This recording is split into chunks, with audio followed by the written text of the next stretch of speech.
Hello and welcome to episode 6 of the Clean Sheet Keep Talking podcast, proudly sponsored by Millfields Trust and the first one of 2026. But before we start, I would just like to say thank you to everybody involved in the Reece Hammercott Memorial Match of 2025 and our 5th year anniversary, and to our sponsors such as Austin's Air Conditioning, Easy Cars Taxis, of course, Fairway Furniture, New View Windows, and the list is endless, the ones who have supported us throughout the past 5 years, but especially for our integral 5-year match.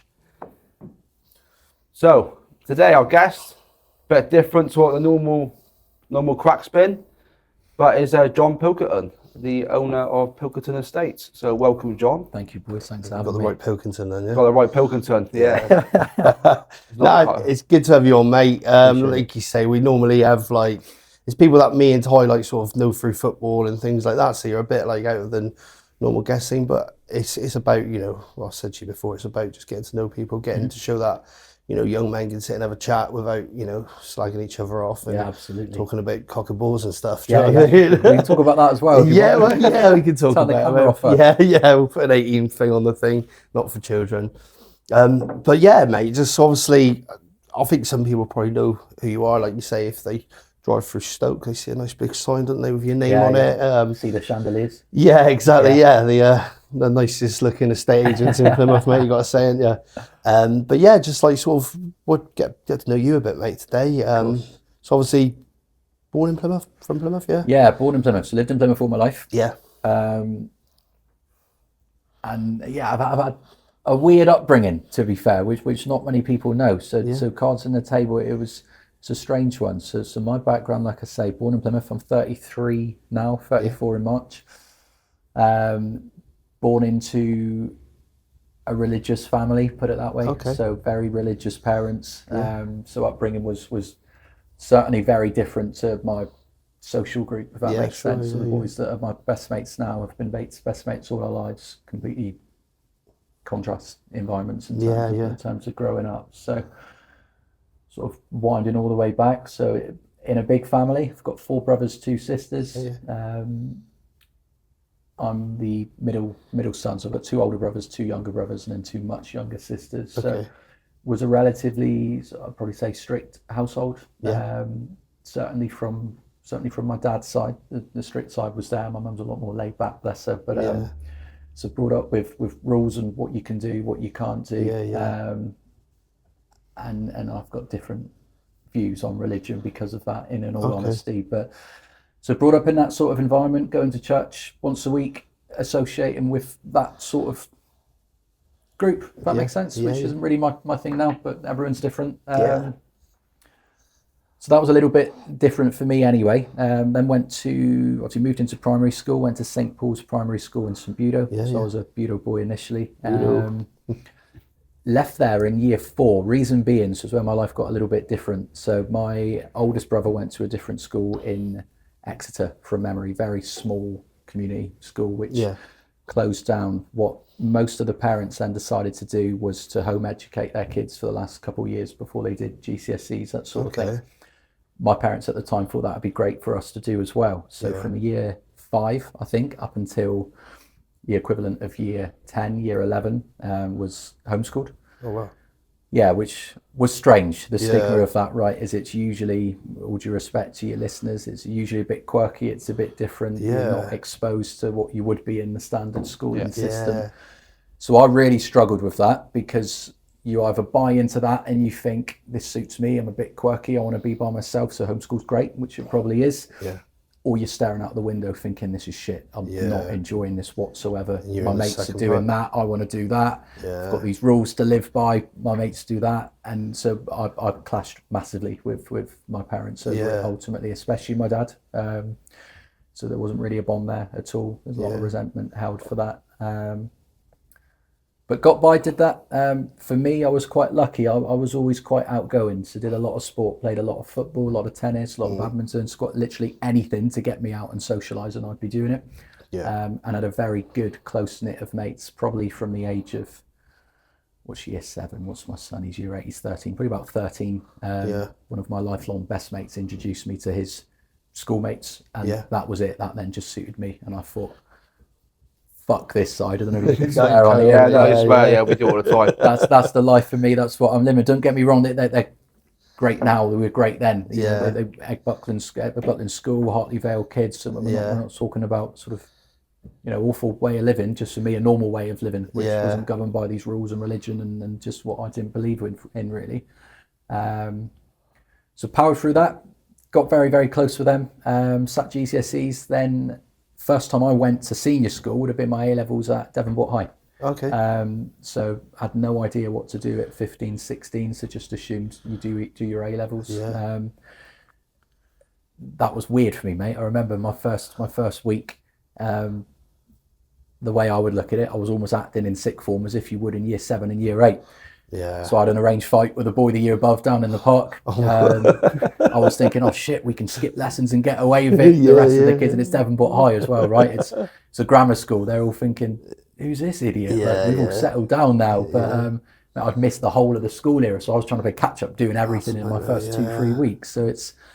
So you still did well, like on your results. Yeah, did well. So the homeschooling system's weird. It's almost the easiest way to explain it.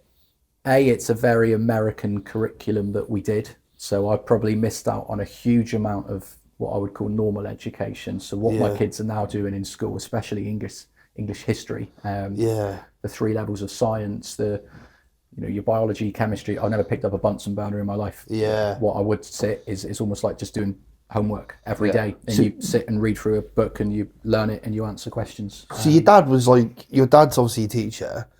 No, so he's not. So he was your teacher then? My mum did it. So Your mum did all that side. So my dad's got a completely separate business. So he would never be there, in fairness, because he worked incredibly hard. Is there anybody? So is your mum got like a set of standards that she get checked? Did she get checked up on, inspected? More than likely. Yeah. So it's almost like sitting exams. You do sort of the end of a curriculum in a week, and you sort of sit like almost like sandpapers as such. I'm guessing it.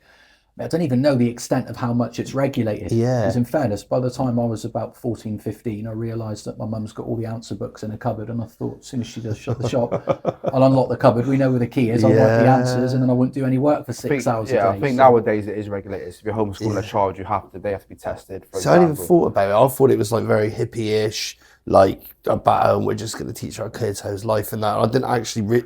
I've never even thought about it. It basically is, mate. I'll be honest. Oh, is it? We certainly the way in which I think if there's certain people I think that we're seeing. So some of the customers I meet now, for instance, say we're pulling our kids out of school, educating them ourselves because we don't believe in the schooling system. We don't want them being brainwashed by certain elements that are pushed into school, which some people are looking at. So we're going to give them a better form of education. Yeah, sure. Mine. I mean, it was all right. I did all right from it, but that hippie-ish weird side you look at is probably more the avenue that I went down. Okay, right. And you look at the other families and people that are doing it, and I would just think it's just what you'd expect from homeschooling kids. Yeah, my missus calls it homeschool jungle freaks. So it's it's that side you look around and you just think, oh, these aren't really my people at all. But yeah, so you're quite right. That's it. But whether it's regulated now, who knows? But it did all right because I then you have to get a certain level of.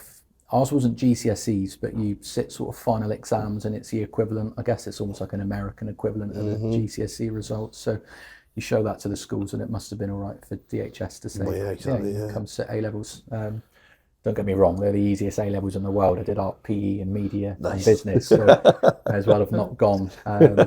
And I pretty much didn't go. So by the second year of sixth form, thought I'm not going to uni. So what's the point in doing these A levels? So of course, did near on no coursework, sat the exams, passed them. Just a fucking waste of time. Why do art unless you want to be an artist? So it's exactly. Well, you either got it or you haven't really with an art. So, I used to love art as a kid, and I even went to art college afterwards, and like they were like, it's not very good. And I'm like, oh, okay. And like, to be honest, if you want to get into that, that's why I'm digressing massively here, but like they'd say to me, oh, if you want to get into that, you need to be like up here standard. You can't just 100%. Like drawing. And I did like drawing. I thought, oh, it's all right. And family members go, oh, that's really good. But then you get to that level and it's just it's ridiculous. Online now, isn't it? Anyway, everything's online now. I think there's positives in every subject. So I'll say to my kids, I say, look, if you're really good at art, so my daughter loves art, you may not want to go to art college, but you've got a creative mind, you can outthink other people, your brain works differently to others, you can put pen to paper and illustrate what you want to do, that's a brilliant skill to have. It's a good creative outlet, isn't it? Yeah, it's creative, it's good. You can communicate, you can do all sorts. So you might not want to be a painter, but utilise your skill set, right? So, so didn't go to uni. During A-levels, I had a lot of jobs. So I've always wanted money. Parents didn't really have a great deal. It wasn't a family. We didn't get pocket money, wasn't anything like that. We certainly weren't in a position where it was just chuck kids at everyone. It was the opposite. So if you want money and if you don't like the food that we've bought for dinner, go get a job at 16 and buy your own food, which I think is great, to be fair. This is the same way that we want our kids to see life. So, so I've always worked from 16, but just bounced from job to job to job. I worked in retail, worked in insurance sales, I did door-to-door sales. I got sacked from most of my jobs, to be fair, pulling sickies, not turning up.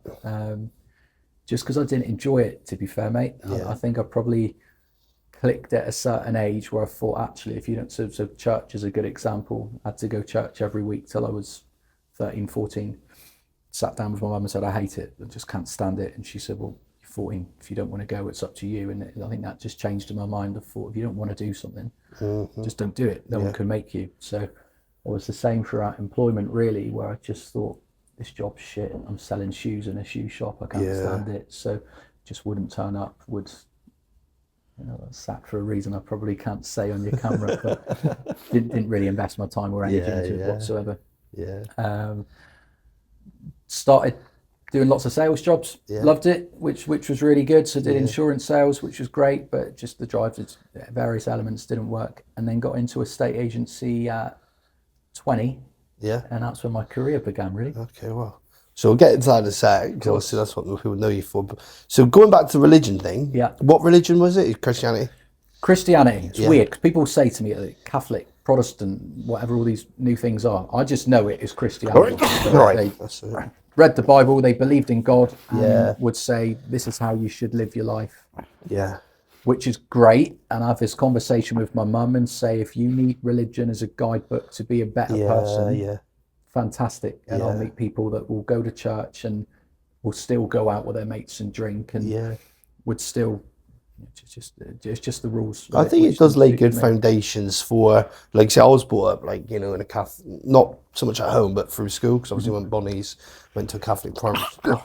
I'm sorry. You can set aside in a minute. Yeah, sit outside.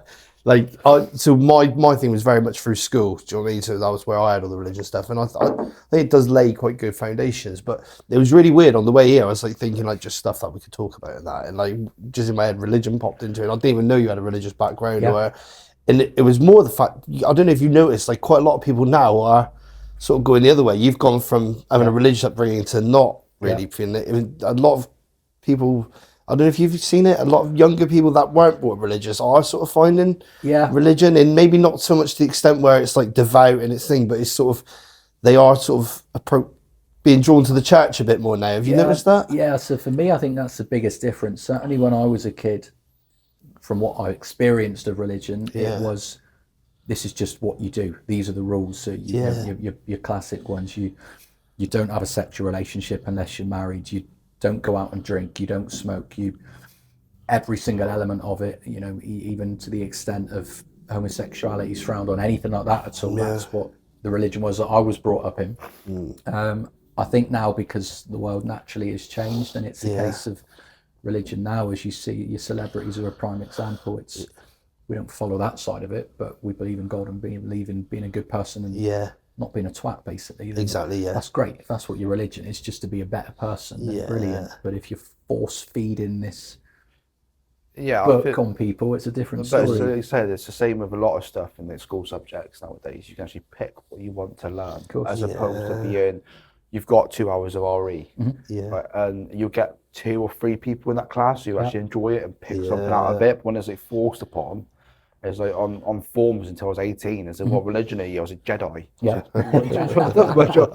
I'm not a Christian. Yeah, I've been christened, but that was the end thing, wasn't it? It was an excuse for a parents to have a piss up. 100%. 100%. That's why people get christened. It's like, my daughter's not christened. It's for the fact of, there's no reason to. It's the fact of the party. But if she wants to, if she wants to get married in the church, then she'll have to get christened when she's older, because she can make that decision. But yeah, I've just been thinking back. you're talking about religion. I'm just, he said different minds, illustration minds. And I'm just thinking of salesmen, chandeliers. I've just got only thought of horses in my head. Chandeliers and salesmen. I'm just thinking, you're having this conversation about religion. I'm thinking, don't let your mind wander, right? Stay focused. All I'm thinking is, I know that John knows Harley Gillen. I'm thinking he's definitely a Rodney. Very well. Yeah, Harley Gillen. yeah, Like, it's definitely a Rodney. Yeah. But yeah, so No, yes, yeah, no. Like you say, I think it does. It sort of does lay good foundations for your life. Like you say, you don't have to, like you say about homosexuality. For one, is like, I know a lot of people that are Christians, and myself included. And it isn't. If you follow the Bible to the law, it's homosexuality is bad. But you, as a sort of a pragmatic human looking at it, it's not. Do you know what I mean? It can't be. Do you know what I mean? It doesn't. It's just love, isn't it, between two people? And that so obviously there's certain aspects where you look at it, you go, well, that's a bit daft, really. But then some of it, you think, well, actually, this does lay the foundation for being a good person, and living a good life. Do you know what I mean? Yeah. I'll go with the limit, man. There's a lot of it. He said the sexuality and the same as stigma with homosexuality, the stigma of mental health. It's not the fact of people. Part of it, people are ignorant, right? But then part of it, people don't understand it. That's it. It's the understanding around all these different topics and stuff like that. So, like for example, when we were growing up, it was LGBT, right? Now we've got LGBTQ plus, of course. X, Y, and Z, right? We never grew up and you'd have somebody in your class who's identified as a cat. Do you know what I mean? They didn't have that when we were younger. We didn't have. We didn't have that. But now, for example, our children are going to school, and that's so that she's a furry. And you go, well, what's a furry? And they come in and they got a tail on them. And you go, I'm dreading the day I go to pick up my kids from school and some kid comes home and meows at me. Yeah, 100%. So I fucking hate cats.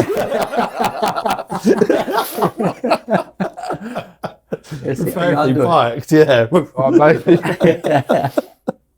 to be fair, mate, there was a lot of dogs in my school. This was Stoke, No, but it's the understanding. I think that's what it is. Is I firm believer, be who you want to be, okay, but just don't ram it in people's faces. Or down people's throats, I think again, when people say ram it, it's it's a personality, isn't it? And I myself, I used to I ain't got a problem with gays as long as you don't ram it down my throat, as long as you like my face. I think, who am I to say that? Do you know what I mean? I don't need to be. If that's their personality, and I don't enjoy that personality, then when there's straight people that act like that, they're in your face. And just remove yourself from. No, not that extent. What I'm saying, for example, is for example, is TV shows, for example. Now it's 2025, so look at how much the days changed. Right, or I was growing up as Hanson. Got women on there. It was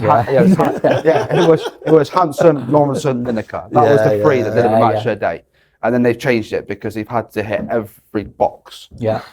Ethnic, gender, for example. I think that's people's issues of it, and I'm exactly the same. So people are shocked when I say the childhood I had, because right wing, is that the phrase I use? I probably am. Very right wing. So my views are completely that way. So people are quite surprised, but for me, I've learned, especially in business, because you have to be understanding of everyone. You can't just, push a certain. Well, you just said that right wing. As for example, I don't get involved in conversations 100%. that I don't understand. Like for example, don't get him started on politics. Right. But I'm the same. And like you say, John's just said it. And like the way you on right wing, and it's like. Again, 20 years ago, it wouldn't matter if you voted left or right. Not at all. You could literally, John could sit here and go, I'm a right, and I could put left. We go, oh, it's fine. We'll deal with that in the next election. You vote for who you want. For example, but as you said, understanding. So I know you, like you said, we've had conversations before. Like, I listen to Talk Sport Radio. You listen to Talk Radio. Do you know what I mean? So it's it's the fact of Once I'm ignorant, it's the fact of I'll take time to understand. Like my field's mental health, for example. So I've understand mental health to its core. Of course. But it's the passion, for example. So if someone's got a passion for religion, someone's got a passion for politics, right? Then they would have, that's their own field, and right to them if they want to do that. And that's what it says, 2025, everyone's equal. But yeah, it's the fact of the extent people go uproar because people's been removed from Match of the Day, but now they've got a female 100%. and stuff like that. And you've got idiots like Joey Barton, but yeah. So right wing, Yeah. obviously I'm not going to go into it too much, and obviously people do associate with stuff like that. Mm-hmm. But I think we both proved just within the last 10 minutes what we've said, like our views on homosexuality, which is very much like, who cares? Let people do what they want.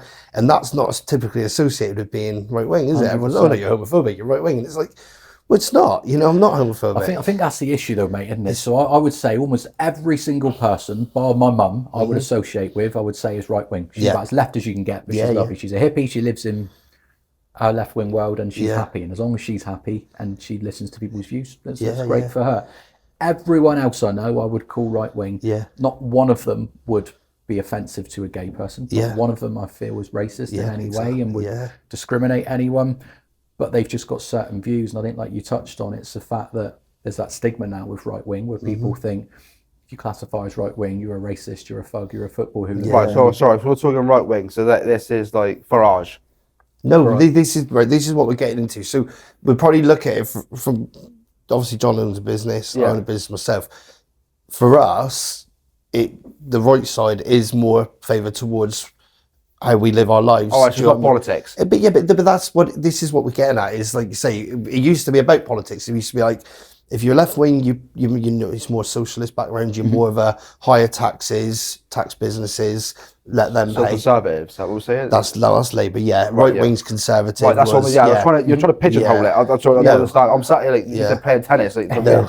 So in the right, conservative and reform would be right wing. Yeah, there we Labour, go. Yeah, Conservative, that's Liberal fine. Democrats, All right, Green at least, Party. yeah. But what it's saying now is that everything's become conflated, whereas you can't just say, oh, you know, I politically lean to the right because, you know, I own a business and it's better for my business. It's, oh, well, you lean to the right, you're homophobic, you're racist, you're this, you're that. And I'm like, well, I'm not. And like John just said, he, you know, right wing, he leans to the right, politically, probably more about your business and you sort of, but he hasn't got those views. He's not homophobic. He's not racist. Do you know what I mean? And the people he associates aren't that. Do you know what I mean? And that's like, and obviously we've come on to that.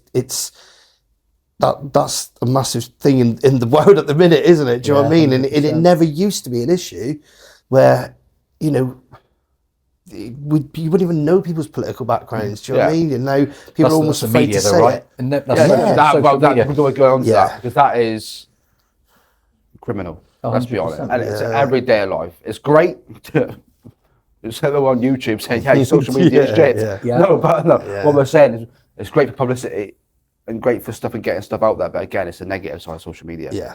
And we'll touch on it later on. But for example, I remember reading the story in Plymouth Live, the comments in which you had on that. And it's the fact that people don't understand is that I told the story of Ben when we done Ben's podcast. But for example, is once you've given the media access to your pictures and stuff once, you basically give them access to use it whenever they want. So for example, then I started the Clean Sheet 5 years ago. There's a great piece in there saying man's tackling stigma in Plymouth. And then it come up with the Father's Day, right? And the tagline was top 10 sexiest dads in Plymouth. You didn't get in there. My fucking mug was on there, right? But it wasn't meant as, you look at it as physical sexy. It's the fact of what they're doing in the city. Straight away, I woke up, my phone's pinging. My mate's like, messaged me saying they're fucking serious and stuff like that. Right? My missus fucking walks in the morning and goes, "What the fuck are they want?" She thinks you put yourself in for a right? It was more the fact of it's great stuff they do. They publicity and the fact of getting voted the inspirational person in Plymouth 2022. It was great that people voted, right? But then people then perceive you as something that you're not. 100%, people are horrible in the comments as well, and they like, oh, you've probably experienced it, and like, you know, you probably do it to an extent. Like, you're really out there trying to just do something good. And there's always someone running to go, but you should be doing this. Like, funny enough, I don't get that much bad stuff on mine. I don't think people can really look at giving out a free taxi and going, there's something shit about that. Do you know what I mean? And so it's quite. What's the agenda behind it? But and I've had that a couple of times. 100%. You're doing it for likes as the most usual one, and you think maybe it's just to try and build my brand and at the same time save someone a tenner. Exactly. But no, that's what I say to them. I say, well, Yeah, it is, because it's advertising. Yeah, of course. The more people that review the videos, the more people might use my taxi firm. 100%. And that means I have to give out a free taxi, which is also a nice thing as well. Yeah. And so be it. But someone called me on a YouTube video, because someone did a documentary about Uber, and they come and interview. They call me a taxi racket pimp. A taxi. And I was like, quite like that. So Taxi. You're a celebrity, Ben. It's hard, but no, I've got my nieces at Estover School, you know, they all like 6, 7 stuff. Yeah. Honestly, Yeah. but they've got... My youngest is obsessed with that. And I don't even, I'm trying to work, I'm like, what does it mean? And she's like, 6, 7. So I just did it every time I see her now. I'm like, 6, 7. And then obviously it's not cool then, is it? I was at training the girls last night, and I'm coming, right, count how many got 1, 2, 3, 4, 5, 6, 7. 6, 7, all of them. I'm like, oh.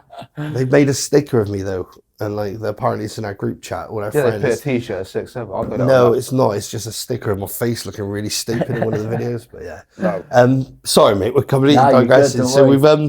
so you got into estate agency. Then you're at 20. Yeah. Who was that with? Do you know to say where? Yes, probably not. Probably started at Connells. So started at a big corporate firm, Connells. Yeah. Did well, to be fair. I rate them to a lot of. For a lot of the training's phenomenal. Yeah. If you've got that corporate mindset of come in and put more business, you're going to make more money. You're going to progress very quickly. Yeah. They've got a lot of sides which aren't great, which loads of companies do, right? That's it, But yeah. was with them for 4 or 5 years. Then got headhunted and moved to another agency, which is an independent. So corporates, independents are polar opposite. Your corporates is hard throat, force sales down your neck. Yeah. Who gives a shit about customer service? Let's try and make as much money as possible. Yeah. Your independents are the opposite. Customers can pop in, have a cup of tea. We're nice and slow. And as long as you recommend us, that's great. But they probably do a lot less sales numbers. Of course. Is that bigger commission or? Not really, to be fair. Your independents, if anything, charge less because they haven't got the volume. So they just will offer anything we can to survive in some instances. Yeah. But yeah, they're probably similar in pricing. Okay, cool. Did that oversaw sort of multiple branches for them, did pretty well for them, but just got completely fucking fed up of making people money. So agencies are a prime example. Our branches would turn over 500-600 grand a month. A year, sorry, 500-600 grand a year. In my position at the time, you might get paid 10% of that if you're lucky. And it was me that ultimately was driving it. So you just get fed up and just think, I may as well do this by myself. Was lucky enough in 2019, wrote out a whole business plan, did everything, went to banks, went to private lenders, just no one would touch you. It's almost impossible to start a business. My credit was shit. It's just something I knew I could do, but you've got to have the financial backing to set up an agency. You need about 40 grand in reality. You don't make any money for 6 or 7 months. So I'm glad you're going into this, because I think most people got the view that you want to start a business, do a business plan, go to the bank, they go, there you go, there's your lump of money, off you go to do the business. And it's like, so it's clearly not like that, no? Mate, it just doesn't happen. It's near on impossible. So they're going to look at your credit rating anyway. Yeah. Going back quickly just to the schooling system, biggest flaw they've got at all is not teaching kids how to manage their finance properly, 100%. how to pay debts, how to build credit. I've got mates that went to school that were squeaky clean, never had a credit card, that still can't buy a house now because they've got absolutely no credit. I've got mates similarly to me who had absolutely abysmal credit because we thought, fuck it, I'll get a mobile, I won't pay it for 2 weeks, I'll pay you the outstanding amount. That contract's ran out, I'll just change my address, I'll do this. Because you think, I've beat the system. Free money cards, credit cards. 100%. You do whatever you can, right? And you just get very, very shit to borrow money, paying money back. And it literally fucks you for years and years and years and years after. And then you're stuck in a position where you're in your 30s renting a house for 1,600 quid a month. And what can you do? You can't move out. You can't save for a mortgage. You can't get the credit to even buy a house in the first place. So I was in that position ultimately. So didn't come from a wealthy family, certainly parents, just there was no money to do it. Eventually went to my gran. My gran isn't mega wealthy by any means, but she's in at the time 80s. She's still here. She's 95 now. And just said, look, this is my dream. I'm just stuck. Can you help? And she put forward most of the money. So yeah, big investment. And from there I managed to set up my own. So it was complete change. And obviously lots happened since So then. 2009, it feels like you've had it longer. 2019. So we probably set the company up in February, March, started trading September 2019. So started trading. I had a desk in a spare bedroom with a computer screen on it. That was us trading. But grew very, very quickly. Yeah. So advice to anyone having business is you need to try and work out a way to get the money. There's all sorts of, what I've realised now, there's other ways of lending now. So you can, it's your best bet, speak to a financial advisor or anyone, and they could say, look, the banks aren't going to help you. But there's all sorts of pools and ponds there. If you put a decent proposal forward and say that's your business plan, there are multi-millionaires around the world that think we want to invest in something. 3% the bank offers me is shit. If I find a decent entrepreneur that I can chuck 20 grand at, I'm not even going to realise it's left my bank and maybe get 15 grand back in a year's time.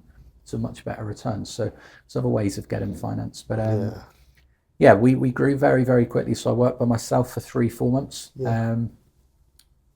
Social media was huge for me straight away. I was lucky, I think because of my childhood, desperately needing to make friends and not feel like an outcast and a weirdo. From probably 16 to 26, anyone I would meet, I would try and get on with, basically. If I met you through someone at a pub, I would be speaking to you. I would add you on Facebook. We'd stay in touch. If I went out for drinks, I'd say, oh, Ben, I'm at the pub we were at last week. Don't know if you're out. So I've always done that for no other reason than to think I just need to build my friendship group, build my social circle. So because of that, I've always had a lot of people that I've known. So when I then set up the company, we just got bombarded with referrals. So mates, friends of friends, family of friends. Word just spread pretty quickly. So we were lucky in the fact we put a lot of properties on the market to sell quite quickly.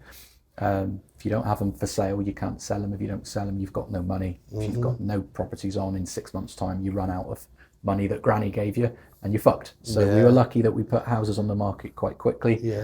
And I managed to sell them quite quickly. So worked on my own for 3 months. Hired my best mate to come and work for me then. And we still got the office, actually. We've got a premises where Medi used to be, above them. What do you know the Loft nightclub is in the Barbican? The Marina bars. Oh, yeah. We're on the 3rd floor. So Medi used to be downstairs in the Marina bar with fuel.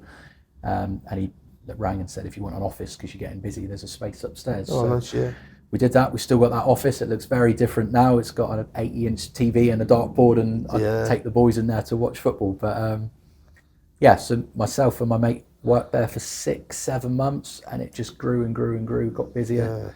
Hired 6 more staff very quickly. So went from a 1-man band to a 9-man band, 8-man band, within 12 months. And did well. Had a lot of money coming in. I was still of the mindset of every bit of money I get, I'm just going to spend and give away and buy things and get holidays. And I know how shit it is to have no money. So if my mate's skin, I'll just give you much. So just literally everything that came in, I just went, boom, give it to everything I can. And obviously live a great life myself as well. And, donate it all by any means. Moved with ego rather than common sense. So as far as I was concerned, everyone was now talking about me. I was in the Herald initially for good reasons. It was, they call it £1 million property kid. Does something or other. I wasn't a millionaire. We just sold £1 million properties. Of course. The headline looked good. So because of that, just thought, right, I just need to keep doing more and more. We need to expand. So started hiring more staff, opening more offices, doing everything we can to, yes, grow the business, but probably show off in a way. And think, look at us now, 5 years, we've got 5 branches, was the goal that we had when it wasn't necessary. Market then changed drastically after COVID. Much less property, well, certainly during COVID, I should say, market changed for 6-9 months, and it completely fell apart because we just weren't able to sell anything, which then had a huge downturn the following year, because if we hadn't sold anything, nothing then was banking. It got very, very difficult. And in fairness, I probably just expanded way too quickly, did way too much. So we got behind on everything. Not paying staff for me was never an option. So they always got paid on time. And we had way too many staff for the size of the outfit that we had. But tax bills are unpaid, VAT bills unpaid, corporation tax unpaid, VAT bills not even filed for 7-8 months because I just thought, I'm so fucking busy, I don't understand that side of the business. Just bury my head in the sand and just hope that a fucking miracle happens. Don't matter how lucky you are, you ain't going to win £500,000 if you don't buy a lottery ticket in the first place. So we unfortunately had to liquidate the business 2 years ago, which was fucking difficult.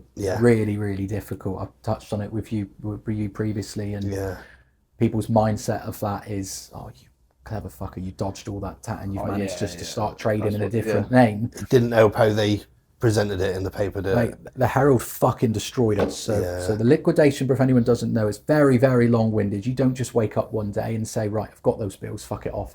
Don't get me wrong, there's probably some tradespeople that do that because they're so clever at how they do it. For us, it wasn't. It took about 6-9 months, 7 or 8 meetings with a liquidator, accountant. We had to have board meetings. All of this was costing me money I didn't have. So yes, the end of it, we didn't have to pay such a huge tax bill, but we're paying solicitor fees, we're paying all of these extra bills to try and even get to the liquidation point. Yeah. The final sign-off, liquidator pretty much said to me, look, you're pretty much there. You need to be well aware it's probably going to hit the press. At the time, I thought, fuck it. No one will really pay any attention. Someone from Plymouth Life contacted me, called me initially. What they do is they check either Company's House or something called a First Gazette notice. So their job, I've got different views on them, is literally look for businesses in Plymouth that have gone liquidated and write a story about them because they get loads of press coverage, right? So he initially called me and said, look, can see you've got a First Gazette notice, can see that you are going to go into liquidation, talk me through it. And I said, look, I appreciate you ringing me first. Licked his ass as much as I could do. And I don't know if you saw, the initial story that went out was award-winning company saved after a difficult COVID year or something like that. Because ultimately what we did is I liquidated the business, then sold the business to the new company that I started up. That alone cost almost 100,000. So people that think you didn't pay anything are just living in a dream world, but went through all that. So his story was new companies bought the old company, 15, 16 people's jobs saved, all these properties stay on the market. It's not caused any stress for anyone.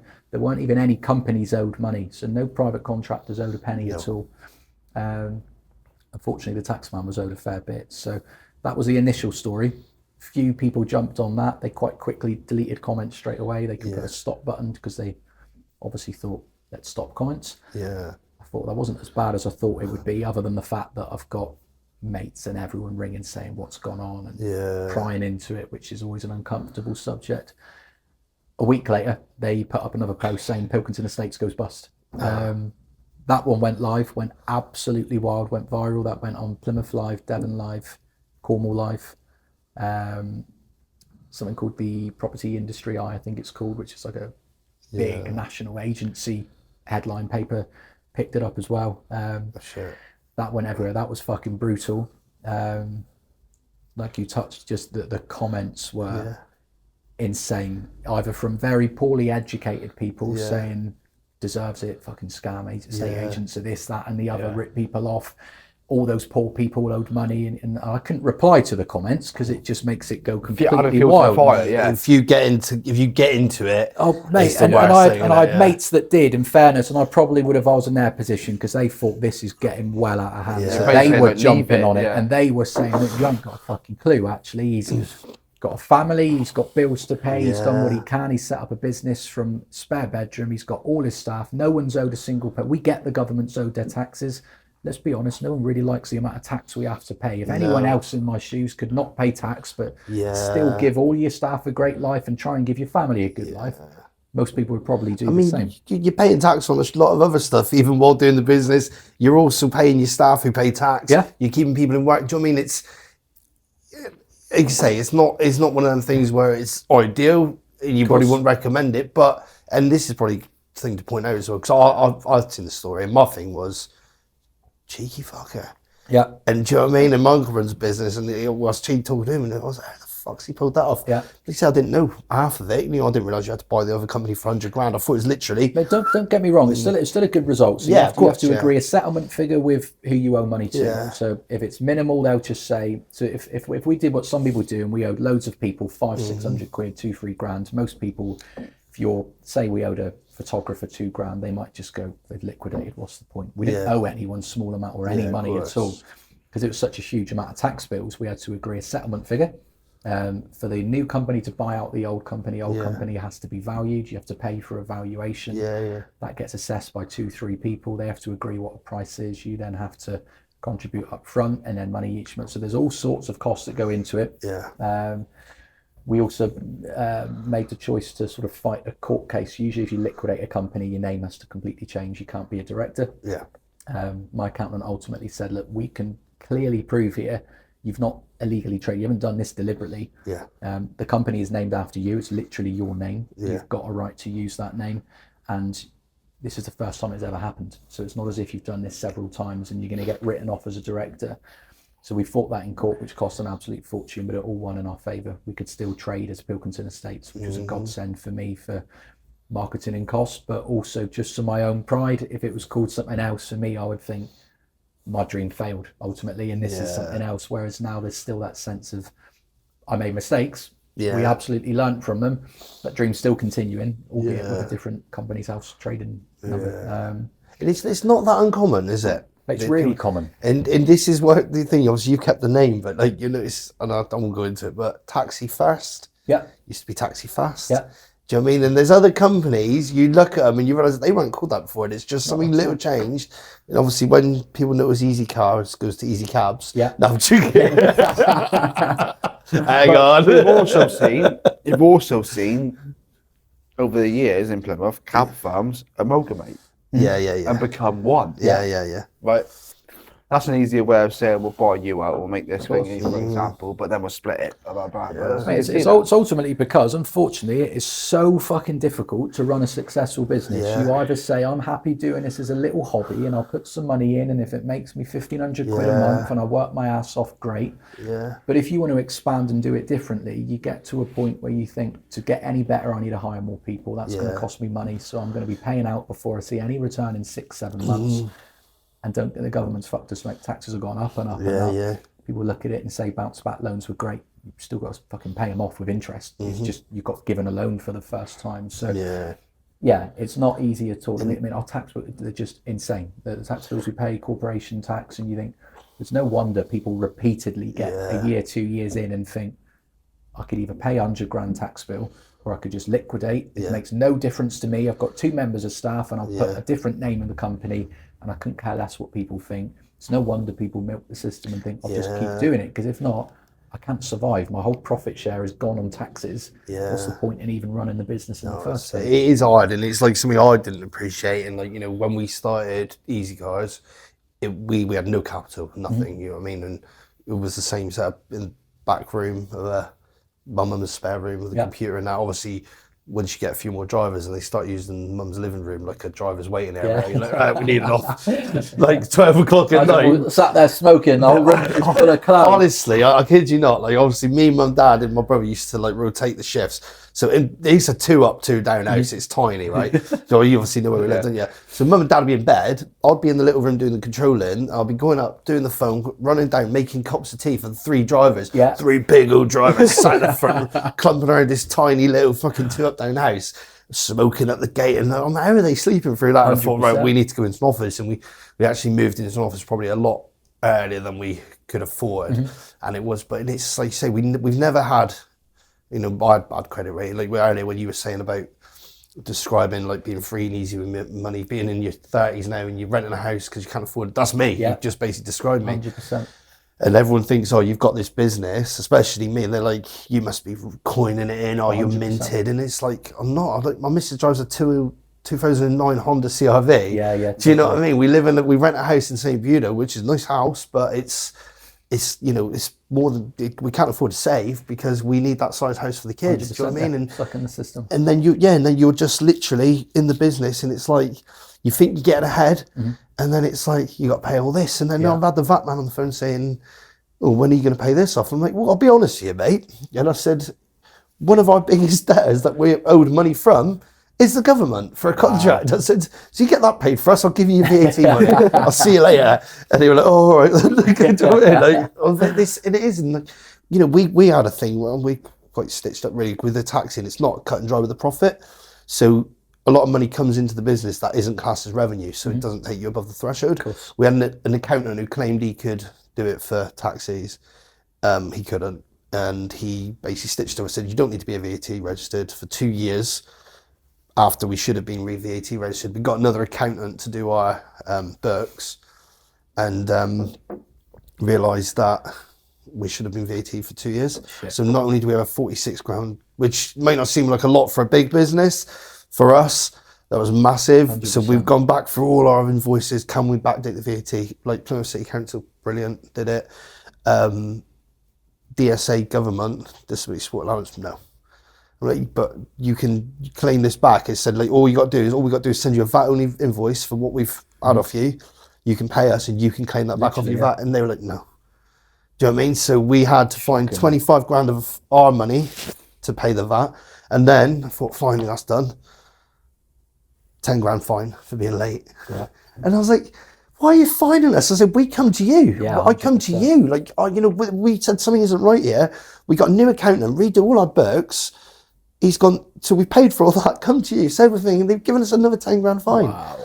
And like every time, I don't know, is it where you pay your VAT, it comes off the most recent bill? Yep. So this fine that we can't get on top of, it just keeps accruing interest and fines. Insane. And and you think, how do you get out of it? And For me, it's like you say, it is a shit system, and I've got my own views. I don't think personally our government wants people to thrive and succeed. They don't want not at all. people like us succeeding and creating businesses and setting the agenda for other people to think, actually, we can do that. We can make a change in the community. We can change our lives. Instead, they want it very regimented. You go to school, you go to uni, you get a job, you do that, you pay off a student loan, you get promoted every 5-6 years, and you work for someone else, Yeah, so on that's and what we so want, on. yeah. Whereas other companies say, brilliant, you're an entrepreneur, you've got a different mind, you're going to go and change the world. We believe in you, we're going to support you as much as we possibly can do. Ours does the opposite and says, if you want to do that, we wouldn't recommend it, and we're going to tax you to the high heavens to try and keep you at a certain level, so you don't break that mold. But you said exactly the same, but it's exactly the same. We've had this conversation with Ben. He said, oh, we're a charity. I said, mate, you don't realise the hoops you've got to go jump through to become a charity. Yeah. And he said, well, what do you mean? You've got to have minimum £5,000 in a bank account at all times. Yeah. You've then got to have a business account, but for example, that he said about credit rating, for example, is I run a football club, and that football club is in my name. So I can't now go and get another bank account open than this, because they'll think that I'm swapping money. Yeah, of course. You know what I mean? So you're stuck in a rut, and you're trying to do stuff for the community, and then it's the fact of you need to have this. You need to have a committee. So you need to have, like you would a business. You need to have a chairman. You need to have a director. You need to have a secretary, and that's all in there. And you've got to have minutes of your meetings before you can do it. It's like £5,000. Where am I going to get this from? So you go out to companies and you go in. And that's all voluntary workers as well, right? So it's you have to say, but listen, I love what people do with charities and stuff, but you look at any high-end charity. Look at what their CEO's taking home a year. And that's what it's a bugbear for me. That's why I said, no, I'll always keep what I do grassroots. Because tell you, you start taking a wage, you lose everything that you've worked 100%. for. You say that, keep it grassroots, 10 years time, I'll be sat here with my clean sheet tucks on. Charity racket pin. not at all. Because people have said 5 years, and it's got to the point that Ben said, look, Jon, some help. It's been me 5 years. For example, he said, it's not even, a clean sheet, it's quite well known. I was turning up to football games in a I can't find a fucking car now, but a Citroen Picasso. I took off my dad that he basically got in this divorce and wanted to sell it, so I bought it off him cheap, right? And smashed in from where he smashed into his wall when he's parking his car. And for example, it's like, oh, right, it's you. And you get to see a man get out of tracksuit, clean sheet tracksuit, because you've heard about it. Come to our game, and I've been around Southwest driving, it's strapped up. I was like, what would you do? I said, I'll pay for it. So the fuel comes out of my own pocket because you're trying to give back to the community. And then, he said, you always get these idiots going, oh, right, we'll sponsor, well, where's the money going? I said, all these banners that you see and these flyers, 100%. And so that's what's going on. Driving around different schools around the country, giving talks and that. Schools and construction sites and stuff like that, brilliant. Like I said, the best thing they've done for me is give me a job, my full-time job, is looking after people's well-being. From a national company. But the clean sheet said we're looking at it now of extending it into the CIC, just so you've got protection. If anyone said, oh well, we sponsored this, I was like, there you go, look. It's all receipted, for example. But shit, you even have to do that, right? Because you're thinking all the time, if people come out and try and ruin me, I need to make sure that everyone knows. Shouldn't even be that. People should, you just think, I'm going to do it right regardless. People shouldn't doubt me anyway. I'm clearly doing a good thing. But unfortunately, we're in a society, there's so much fucking jealousy is the biggest thing I've realised since having the business. And I think as well, I was going to touch on that when you were talking about thing, when they, especially Plymouth Live, the $1 million kid or whatever they called you, and people would have been like, oh yeah, brilliant and that. And then when they've seen that something's gone wrong, there'd be so many people rubbing their fucking hands in glee. 100%. And it'd be people that have been nice to your face and have like supported you. People fucking, and there is a lot of jealousy around. Mate, there's probably 30, 40 comments on that. Most of them are mates and family on the good one when it started off, saying, so proud, hope you did great, blah, blah, blah. Probably about 5,000 comments on the one Pilkington Estates goes bust. That's some of them the same as the first one. Yeah, some of them probably the same. The comment, the one like people Karen, Karen going, oh, brilliant, nice to see people in the city succeeding. Yeah. Right, it's the same person going, wow, what an idiot. So, scamming the system. And as you said, it's these people that don't understand the effect of the comments.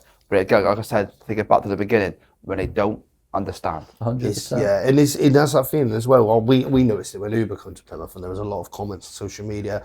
And like you said, I'm not going to go into Uber. It's too different. It is too love different. them, don't you? I love them, absolutely.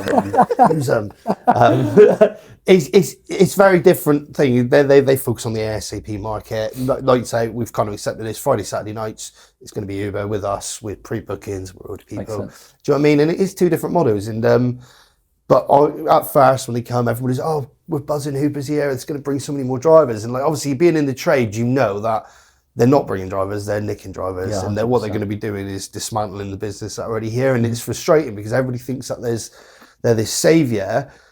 And then so you get that kind of understanding. But then you also get the people that have sort of, for me, I'm just like them. So they don't want to see you do well. A faceless corporation like Uber, they haven't got to think about it. It's just the norm, isn't it? Mm-hmm. But they'd rather that than see someone local do well. And there's some of the comments like, oh, well, you should have been better. You should have done this. You should have done that. Like a local councillor. Like, do you know what I mean? I said to him, he's a Plymstock councillor, and he's like, my constituents can't get back from town. I was like, we pick up in Plymstock. We don't like discriminate against Plymstock. We'll go Plymstock, Plimpton, whatever, even if it's Plymstock to Plymstock. And he's like, well, you should connect better with your public. And I went, well, connect us then. If your constituents are telling you they can't get home, and we're saying we will, connect us. Well, how difficult is it to call a meeting, ask you to come in and speak to these people, agree something, he's helped you as a business, you've solved his problem. Just blocked me. Wow. What more can I do? I'm on the screen in a cowboy hat going, what more can I do?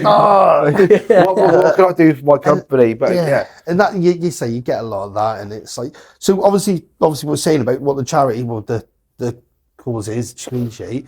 Obviously, you went for a shitty time. Mm-hmm. How was that for you then? Like, obviously, you had your missus and kids, and that's like... Yeah, mate, it's difficult. So I remember when it came about, so that it hit the press, the first one. So the first one was all right. 2 weeks later, Pilkington Estates goes bust. Just everyone commenting. I probably didn't sleep for 3 days.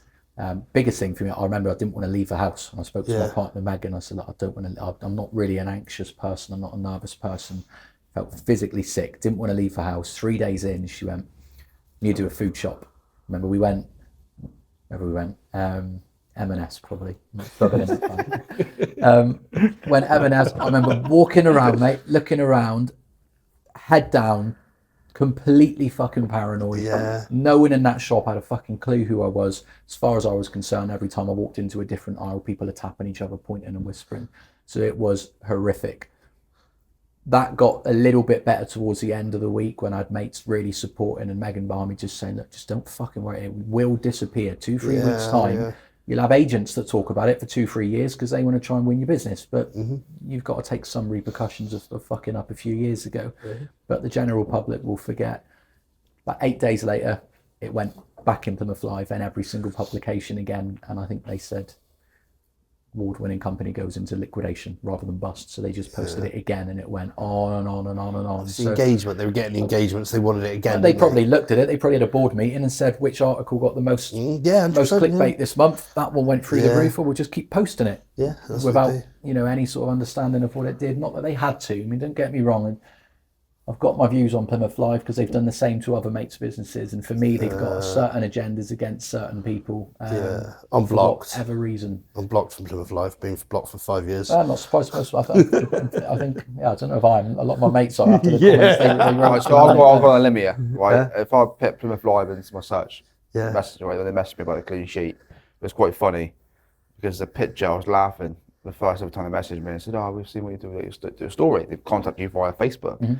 There's a picture above of Ben, right, that I put with like drew bars. Oh, yeah, thingy Joe, bars, yeah. right? Free Ben And I was Wildman. Free Ben Wildman. So they've obviously read that and not replied because they Yeah. blocked him, and then messaged me saying, "Oh, could we do an article Yeah. with you?" So, Yeah. Mate, we've had exactly the same. So the exact same thing as that. So we've had the same Facebook page since we started to now. In the court case, we didn't have to close anything. We've got messages from me to them saying, look, do me a favour. It's John the director here. Could you just stop the comments? Well, you can't take down the article. I get that. You are literally ruining my life, my staff's life. My staff are coming into work thinking, fuck me, this is horrific. Can you just stop the comments? We responded, unfortunately, it's a public domain. People have got a right to interact.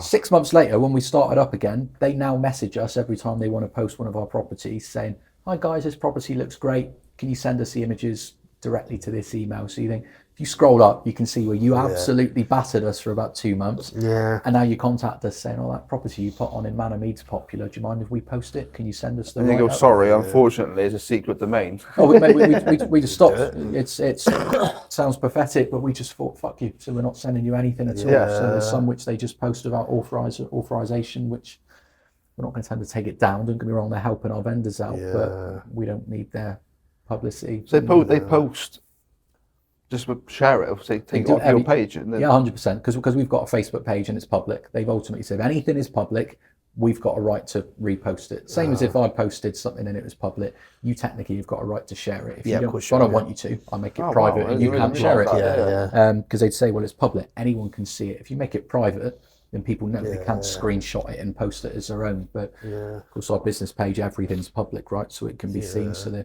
they sometimes write to they only write to us because they say, can you remove your watermark from your images so we can post? And we think, no, if you're going to post it, we want our branding all over it. But we since just said, no, you're posting shit, and if they want to share it directly, they can do. I had to explain this to my nan about posting. She said to me about her sister, she went, she keeps sharing photos of my flowers in my garden. And I said, yeah, she obviously likes them and wants to show people. She went, I don't want doing that.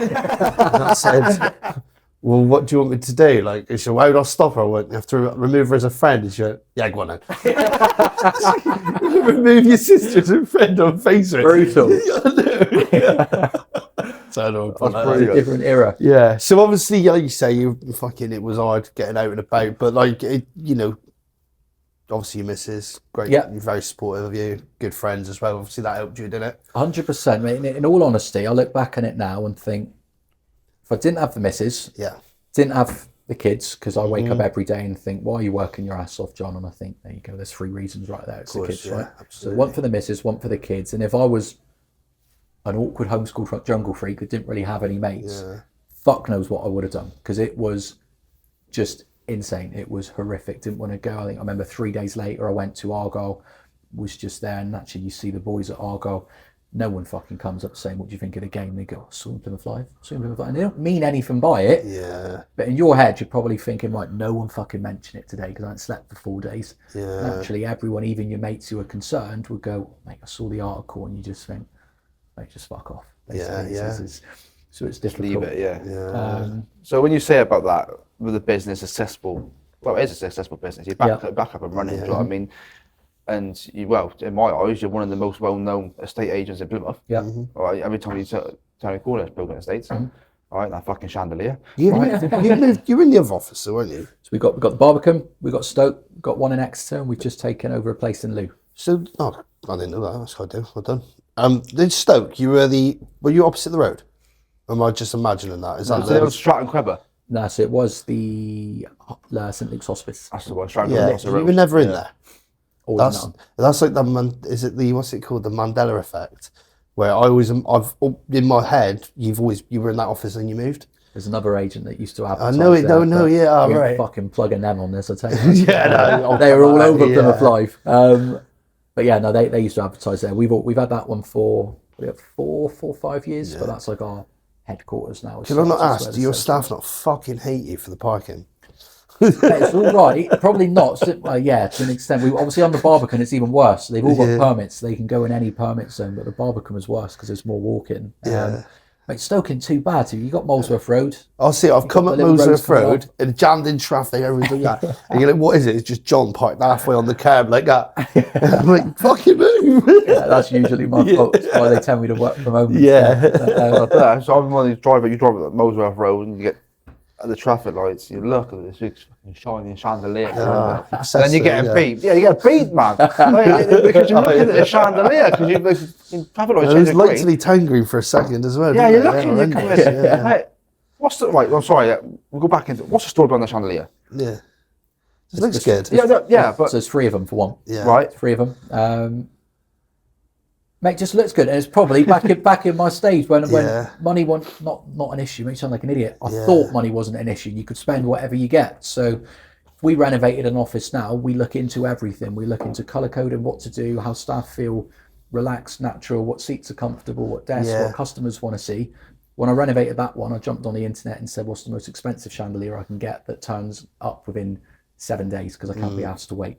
So those chandeliers are probably about 1,200 quid each, and there's 3 of them. Yeah. Look at it now, and yes, it's a talking point. People see them, but you think, well, that's just cost us the price of selling one of our average properties. Yeah. So it's that's the reason. It does fit in with the brand, though. Like I say, when you see your posts and that, and the way the way they photographed the properties and that, they do look really. And for me, the officer, they all need to look a little bit special. Yeah. You know, we pride ourselves in how we market for customers. Everything we sell looks like a show home, and people buy into that. And if you've got a house that you've renovated and think, so pride and joy, we absolutely love it, you think we want an agent that's got pride in their appearance as such, and they're going to market it to a great standard for people to see it. So if they walked into our office and it was like the Chinese you went to this morning for your fry-up, people just think, oh, hang on, they're doing a premium service, they're charging us a fee accordingly for what they're going to offer. And the office looks like shit, so it's exactly. It needs to be a little bit special. It does, So you said about, let's go back into it now, about the article, etc. What about the I see you obviously partners with lots of people, sponsor a lot of things, for example. So what did that have the effect on that when you were partners with a lot of stuff? Luckily for them, it wasn't really a difference. It didn't make a difference. Sorry. So we certainly didn't have one company come to us and say, "Look, you sponsor our football team. We've seen that in the press. We don't want to work with you." So that side was fine, because what we tend to do is everything we sponsor is either grassroots football. So we do any team I've always played football for, I've sponsored basically. So they'll always get their kits, their tracksuits, everything covered by us, even if we can't be on the kit, because one of the coaches are. We just pay for it anyway, because we want to. Got any 12-year-old girls? No, we don't. We've got the girls' football academy that started up. Yeah, I've seen that. Yeah. So we've got that one. We've got my boys' teams. We do Plymouth diving, which we've done for quite a few years. And it's for 2 reasons. You touched on it before. Absolutely, people say we only do that to try and keep your taxes down and to get exposure. Fucking obviously, that's a big reason for doing it, because if we can reduce our profit share and pay less extortionate corporation tax by investing into sponsorships that will hopefully then bring us more money, it makes sense to do so. But if it was just about that, I wouldn't care what teams we do, and I wouldn't, you know, for me, it's... Yeah, you're a Plymouth boy, your dad who plays for a local football team, you're going, no, I'll do your kit. Exactly that, And mate. it's just always been the same. It's good. And I noticed you were down, are you still down Parkway?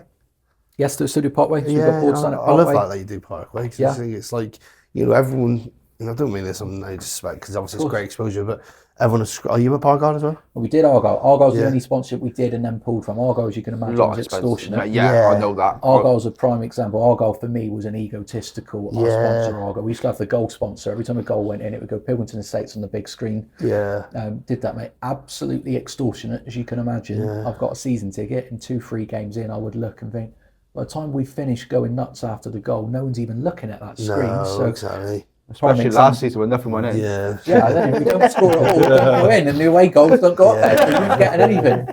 But yeah, that prime example, mate. 3-4 years ago, I thought, I've done this, I sponsor Argyle, done this, and you think, well, is it making you any money or not? No. So There's a story behind that. So when John's boy Jack signed a professional contract with Argyle, that day he signed it, I rang Argyle and said, how much will you sponsor him? So I know. Really, Did you get it? That's what a grassroots. What I'm doing here. I got 28 grand to spend. 28 grand for somebody who's just signed this contract. I think it's funny because you see it up at Argo, and I said to something, we were talking to one of the owners of another company, and I said about sponsoring my football team. He went, "Oh, we already sponsor a little team called Plymouth Argyle," and I went, "You don't, you just pay to have a board up there." He's got a board, yeah. Yeah, but they've got the 3. I won't mention them. Obviously, I won't give them any publicity. But on the Mayflower Terrace, aren't they? Yeah, they're opposite me. 3 different farms. Yeah, and they're all 3 separate farms. And the best thing is, their players ring us. Do they? Like, we've had loads of them take, like, I won't go into their names. We had ones taken to the airport, one that flies home quite regularly, we take him. We had new signings come. Because you know the signings before anyone else then, surely. I did have one. I got in the car, like, you signed for our goal, mate? Like, yeah. That was good. That was a couple of years ago. Nah, mate, I've just come down for that Chinese breakfast. Yeah, there was one. Yeah, there was one as well. We used to pick up his again, we'll mention his name. We used to pick up the birds that he would have over his flat. Yeah. So he'd always book up a taxi to leave in the morning. It was funny because we had one dropping a bird home, and then like an hour later, his mum would come in on the train station. We picked his mum up and dropped her there. Like, you get to see it all. No. Yeah, but it's funny just watching that because they all do that. They all pay to it, and I think, well, the players are using us anyway, so they don't really care. 100%. We get a But little you said Ford Down though, it's the Parkway. fact of even charities, for example, they're paying extortionate rates to have their boards put up. Yeah. It's like, I'd love to send around, go to Parkway and say, I'll put this board up. But even local club, we know that. We know the local football teams around here, it's £100 for a board. Yeah. Right, well, I'll get the board, the people that print my stuff, and I'll give you a board. Yeah, but you still got to pay £75 to have your board up. Yeah. So they say, oh, we love what you're doing. Would you like to have a board at our place? I go, yeah, brilliant. Thank you very much. Yeah, £100. Yeah. There's the advertisement. It's like, well, yeah, okay, but how can you justify it? Yeah. You get what I'm saying? How can I justify Like, that? and again, I think this goes back to the bad comments that you had as well, and people were like sort of rubbing around in glee when they thought that you were going down and that. And it's like, you don't realise how much we do for, and it might not be every team. I'm sure you get messages like we do every pre-season. I think I messaged you, tried to buy a scratch card once. Yeah. But I always pre-date it with lads, please just ignore this if you've already done enough, because I know how much we do. And but they don't realise that. They don't realise that, how much you're putting into local grassroots football, how much it means to these teams that you're supporting them. Do you know what I mean? And it's... Mate, an example of that, and naturally, if we didn't sponsor things, then we wouldn't get asked ultimately. Yeah. So I've it's my own storm that I've created, because we try and do as much as possible. But naturally, people will then say, look, I know you sponsor a lot, can you do it? Hopefully I'll reply to you. What I try and do is say, look, we've reached our sponsorship. Yeah, exactly. Because we've got to make sure we look at cost. Yeah.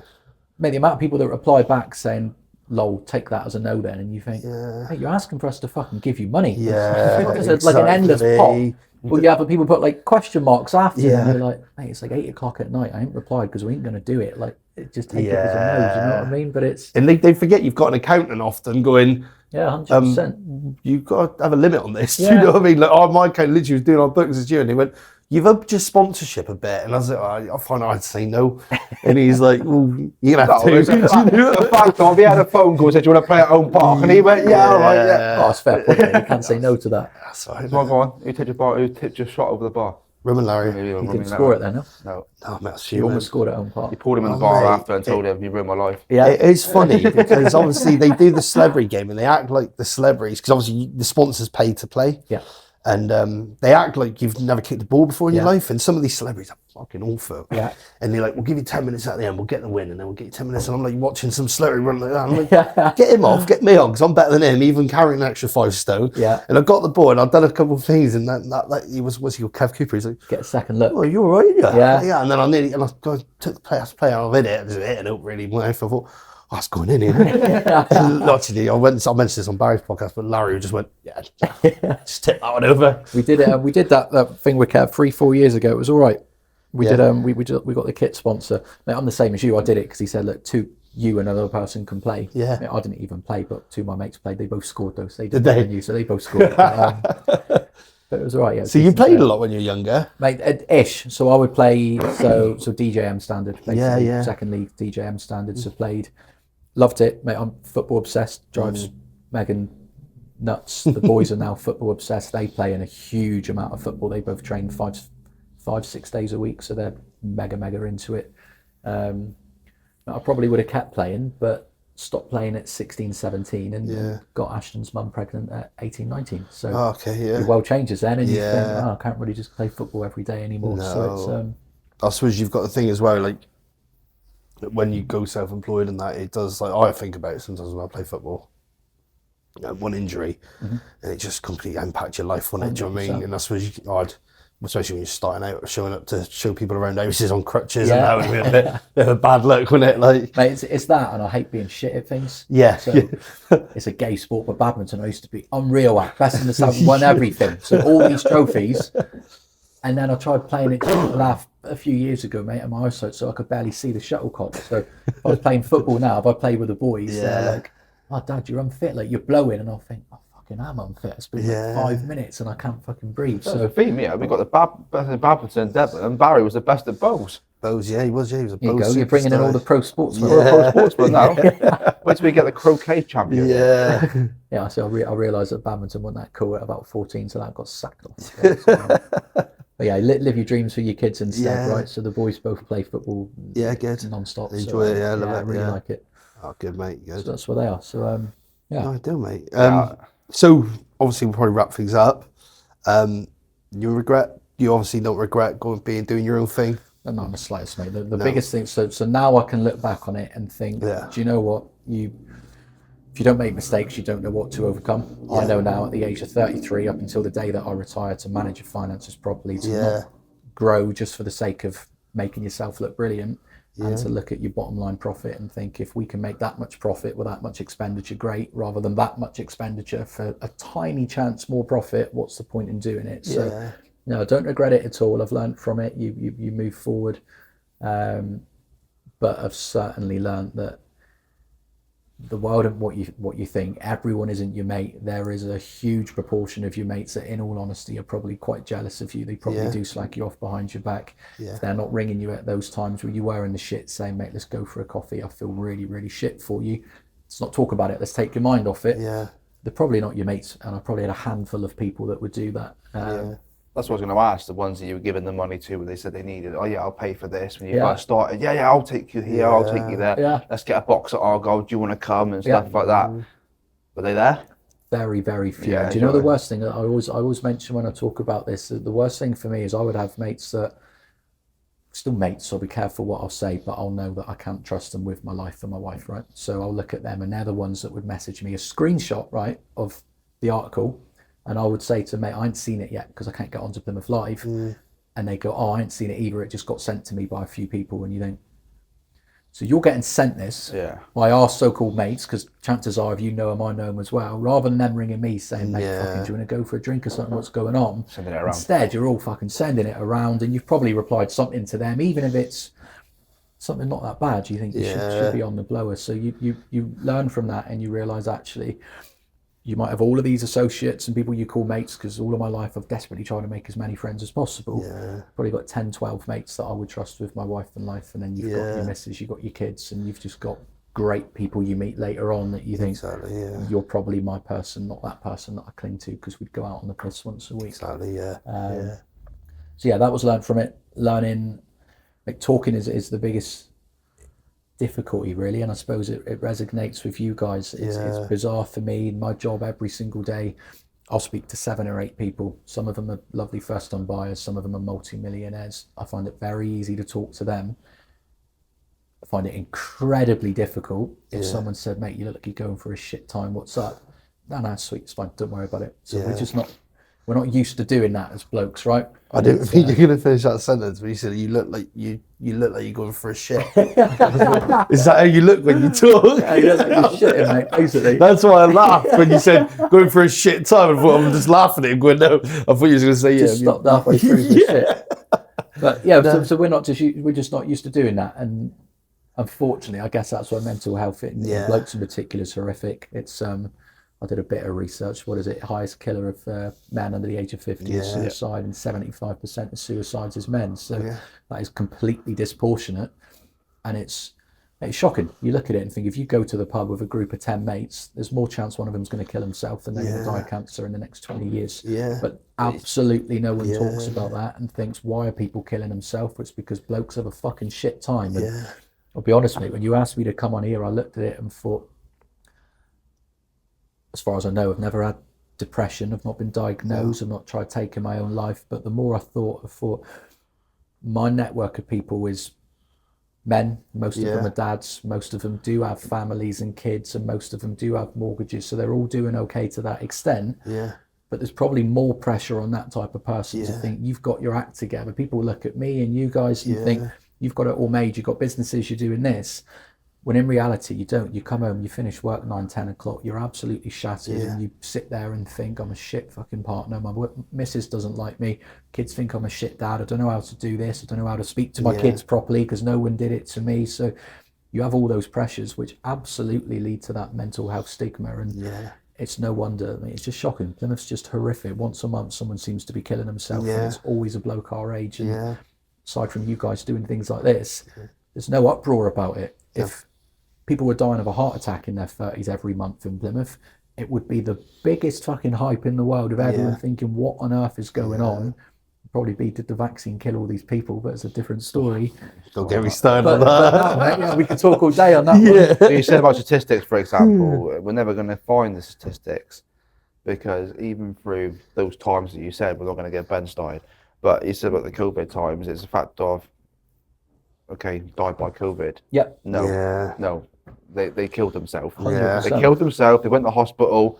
It was an easy statistic, right? Because they had so many on a turnover. 100%. Exactly the same with construction, for example. They jump off a scaffolding. Well, it's a falling height. 100%. And I think 2 lines on a COVID test, so they died of COVID. And you think, and the thing is, you've probably been where you said, like, you haven't suffered from depression, haven't tried to kill yourself, but you've dealt with mental health struggles because you've been through that. Like you say, you didn't want to leave the house. You didn't want to leave the house. You thought everyone was talking about you. That is massive talent. The anxious about going out and seeing finger people. The fact of you're walking through Marks and Spencer, like you said, but your trolley, and you look to your right, and then there's your picture on the front of the Herald. It's him. 100%. But no. So we have our struggles, right? Blokes have it difficult, and the biggest reason is we don't talk about it. And I think what I've certainly realised is, and for even my best mates, and I've probably done exactly the same thing, if they do finally open up and say, boys, I'm going through a shit time, our first response is, let's go out, let's go have a drink, let's go and do this. It's just fucking shit, right? I'm no guru, I've not drank for 5 weeks, never had such a clear head, because I don't drink, I don't make stupid decisions, because I don't drink, I'm better in work, because I don't drink. Only 5 weeks, I'm not saying it's been a long time, but because I haven't drank for that time, I feel like I'm a better dad. But unfortunately, we go through a shit time as blokes, our reaction is go to the pub with your mates, talk about it. You don't fucking talk about it. They go, you right? Yeah. Drink? Yeah. And that's it. And you sit and watch football, you smash your pints and everything else. That's what I'm saying to you. Say, for example, let's go to the pub. Right? You don't realise the harm you do to that person. For example, I'm struggling with alcohol. No worries, let's go get a pint. Right? And next morning, they're feeling worse because they haven't had that conversation with you. And then they've got that hangover to deal with as well as making them feel worse. I've done it, for example. I can have a chat. No worries, let's go driving range. So you're actually 100%. Hitting balls as you're talking. And it's that they don't realise the extent. That's why I had the football on Friday, but that died down, for example. You're kicking the ball around, it's a talking pay. So you're kicking the ball around, but you're talking to them as you're doing it. So, how's your week been? So you're having a game against each other, and then it's the fact of, it's been all right. I mean, just that hour, this guy don't come, mate, I'm too competitive. He's too competitive. Like, fucking cares how my week's been, give me the ball. At the very least, it's just the science behind it. You're releasing endorphins, you're feeling good. Even if you don't get everything off your chest, you think, I've done something, I've been active, I've done something, and I feel a little bit better now just because I saw my mate and I didn't sit in my bedroom. But unfortunately, we are tuned to say, if you're going through a shit time, mate, let's go out, let's get absolutely fucked. It'll make you feel better. You probably feel good for 3-4 hours and just abysmal. I certainly used to for 2-3 days following that. So. And this is how easy it is. Like we sat here, met Ty. We've all chatted away, and I'll be honest with you, I could sit here and talk to you for hours. Like, obviously we barely scratched the surface of what, like stuff. Like, you're an interesting guy, mate. Appreciate it. Yeah, just wrapping up. Like you said, it's how you can go full circle. And like you said, I guarantee half those people that were calling you a tosser and all that on Plymouth Live, the ones that messaged you asking for sponsorship. That's how you can go. Yes, you can have a shit time. It's how you pick yourself back up, and you're still out there. And you're everywhere, and you've got 3 fucking blinding chandeliers. So on that note, thank you for coming, John. Ben, as always, thank you. And thanks for watching episode 6 of the Keep Talking podcast with Jon Pilkington from Pilkington Estates. And remember, most importantly, keep talking. Don't use Uber. Cheers. Cheers, mate. Thank you, boys. No worries, mate. Thank you. Mate, my pleasure. No worries at all.